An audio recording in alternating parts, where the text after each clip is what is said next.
Hi, yesterday I shown you very simple firing system for the fireworks and some nice firework effects for ArmA 3, and I improved the firing system. And now we got a 6Q remote firing system. This is the remote console, and by default there is nothing connected to it. So how to connect the cakes to the firing system? Or maybe first I will show you the few basic readout options from the local console. This is the local console for each cake, and each cake has one, and we can check the command 5 readout, and this is the ID of the cake, and we can check of course the type crossed 1, and we can check the we can check the is armed, it is not armed in this case. We can check the delay for a local firing. We can check the channel for the remote firing system. 0 means it's not connected to the firing system, and that's pretty much all options I got for a readout, but we will now connect it to the remote firing system Q1. So how to do this? It's very simple. We are selecting command 03. It is set channel, and in register 2 we are inputting 1. This is channel 1. We can input 1, 2, 3, 4, 5 or 6 because we got the 6 Qs, and we press enter, and now we can check if the channel is 1.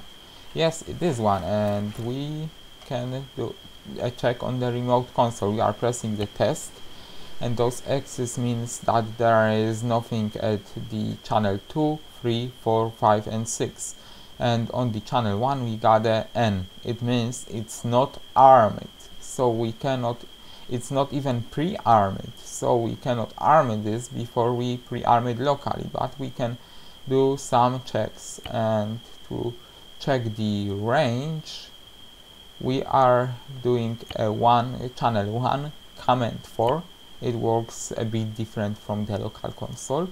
We do not have R2 key to input in R2, so the channel is always one number, so we are inputting this channel, and then we are inputting command channel 1 command 4 and the readout, and this shows the distance to the cake, 5.6 meters. And we can also check the type, so it works pretty much the same way as the local. Channel 1 command 0 readout, and this is type. Channel 1 command 1 is state of the arm, and channel 1 2 is nothing, 1 3 is nothing, and 1 5 is of course the ID of the cake. So that's how it works. And now we cannot fire it, or we cannot arm it, as you can see, because it's not pre-armed, so we need to pre-arm it. But first I'm gonna show you how to disconnect it from the firing system.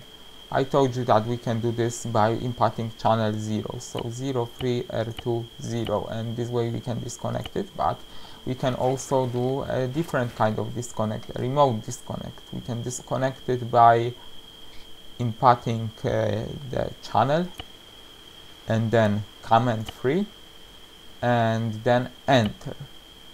And now we got a O axis. This means that the cake was disconnected, and now to use it by remote system we must walk to the cake, press the system, and again assign channel to it, 0, 3 and channel 1, enter, and we can check this out. And now we're gonna pre-arm it. To do this we must enter command 11, 1 1.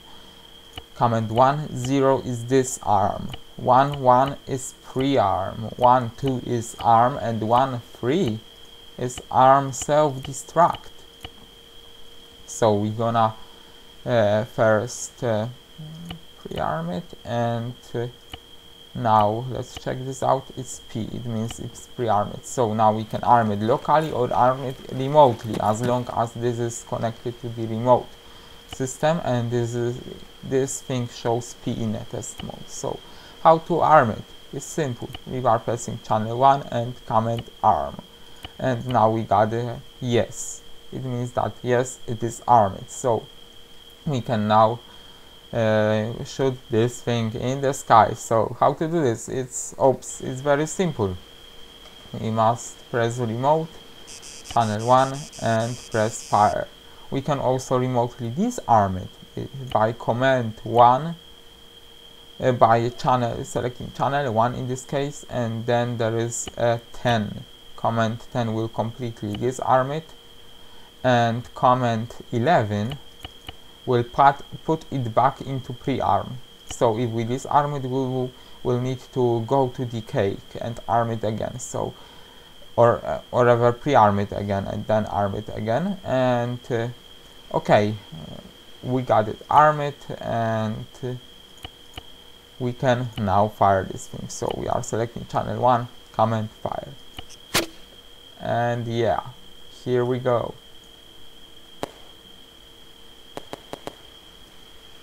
And as you could see, we got a nice crossed effect, and of course after we got it fired, it shows O axis because it's automatically disconnected from the remote firing system once it fires. So we can check this thing, and now it shows 0.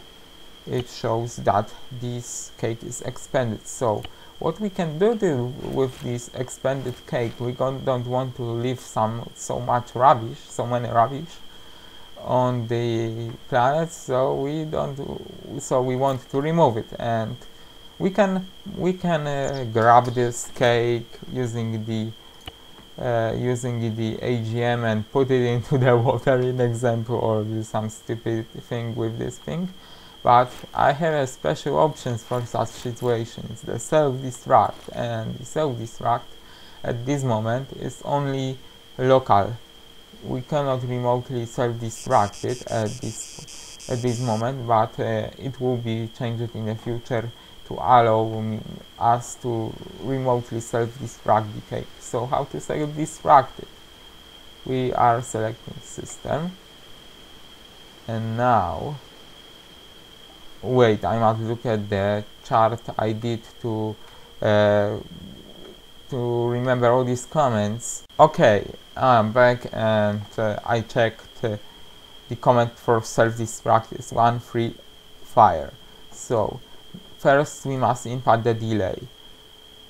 Input delay is 0.2, and in a register 2 it will be 10 seconds. Enter.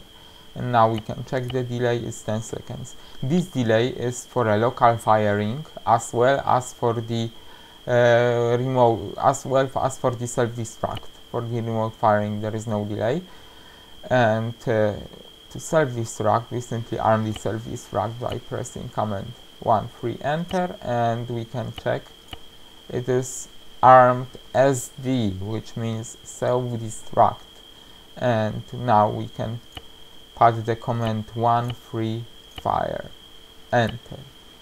10, 9, 8, 7, 6, 5, 4, 3, 2, 1, go. Oh man, I was too close and it killed me. So the explosion was way too powerful, and this is because it uses the aerial bomb as object. So this is kind of a bug, but I will fix it. I will add some smaller explosives to distract it, and I hope you like it. And if you want this script, I may release it.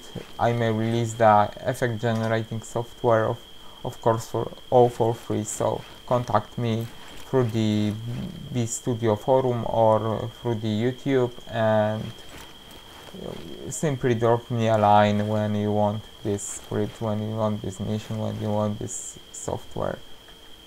Thanks for watching.